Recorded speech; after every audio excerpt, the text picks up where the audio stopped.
காங்கிரஸ் அரசாங்கம் வந்தாச்சுன்னு சொன்னா communist LDF UDF ரெண்டும் மாற்றி மாற்றி மாற்றி மாற்றி குழப்பத்தை உண்டாக்கிட்டே இருப்பாங்க, வரவிட மாட்டாங்க. நம்ம நரேந்திர மோடியினுடைய அரசாங்கம் வந்த பின்பாக இந்த அரசுக்கு முதலாவதாக ஏறக்குறைய 700 கோடி ரூபாய் மத்திய அரசாங்கத்தினுடைய பணத்தை அன்னைக்கு நான் அந்த துறையினுடைய அமைச்சராக நான் இருந்தேன். அப்ப என்னுடைய மனசுல இன்னொரு கேள்வி வந்தது.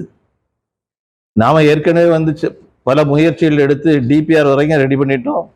கன்னியாகுமரியில் அன்று குளச்சல் துறைமுகம்னு அறியப்பட்ட ஒரு விஷயம், கன்னியாகுமரி மாவட்டத்துக்கான துறைமுகம்.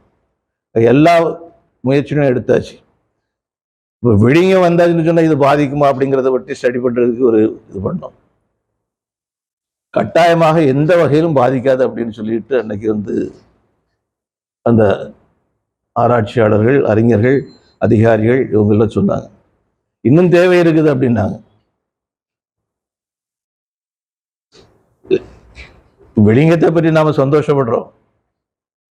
ஆனா விழி பிதுங்கி நிற்கக்கூடிய கன்னியாகுமரியை பார்த்து நாம வெட்கப்படுறதா, வேதனைப்படுறதா?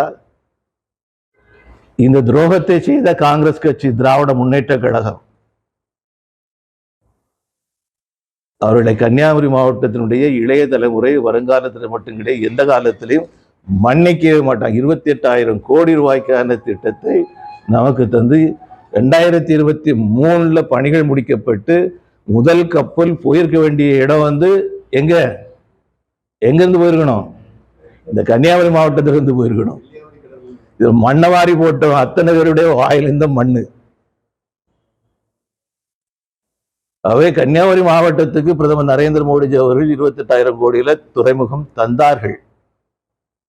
அதை பெறக்கூடிய அருகதையற்ற ஜென்மங்களாக இங்க இருக்கக்கூடிய காங்கிரஸ் கட்சிக்காரங்க, திமுக, கம்யூனிஸ்ட், சில மதவாதிகள், சில மத தலைவர்கள், இவங்கெல்லாம் செயல்பட்ட காரணத்தினால இன்னைக்கு நாம அங்க வேலை கிடைக்குமான்னு என்கிட்ட வர்றாங்க.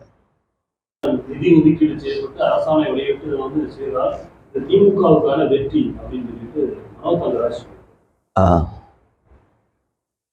மரியாதைக்குரிய மனோ தங்கராஜ் அவர்கள் ரொம்ப நாளாக இதை கேட்டுட்டு இருந்தார். எங்க கேட்டுட்டு இருந்தாருன்னு கேளுங்க.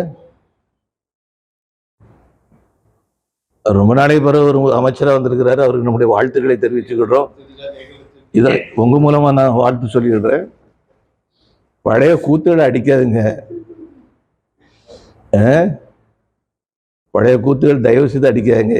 இருக்கக்கூடிய 9 மாசம் மானத்தோடு இருந்துட்டு போறதுக்கு பாருங்க, அவ்வளவுதான். பீகார், தமிழ்நாட்டில் நடக்கூடிய தேர்தலை மையப்படுத்தி தான், அதை காரணம் வச்சுதான் இது நடைமுறைப்படுத்துவாங்களாங்கிறது ஒரு சந்தேகம் தான். சார், எத்தனை எலெக்ஷன் வருதுங்க? வருஷத்துக்கு ஒரு எலெக்ஷன் வருது, 6 மாசத்துக்கு ஒரு எலெக்ஷன் வந்துட்டு இருக்குது. அப்ப இதுக்காக தான் அதுக்காக இது எதை தான் பண்ண முடியும்? அதனாலதான் பிரதமர் சொல்றாரு, ஒரே தேர்தல்,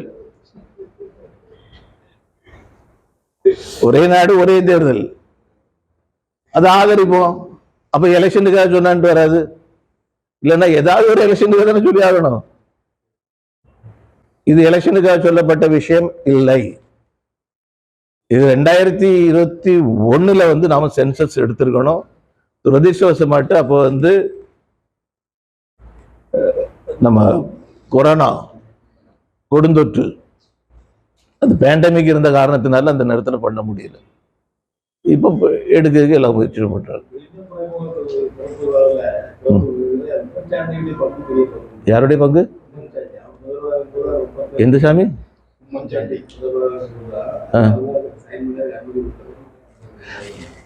அந்த சூழ்நிலை தெரியுமா உங்களுக்கு?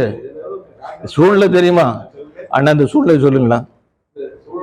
சூழ்நிலை என்ன அப்படின்னு சொன்னா, கப்பல் போக்குவரத்து துறையினுடைய அன்றைய அமைச்சர் மரியாதைக்குரிய நிதின் கட்கரி அவர்கள் கொச்சி போர்ட்டுக்கு போறார். கொச்சி போர்ட்டுக்கு போயிட்டு அங்க பத்திரிகையாளர் சந்திப்பு.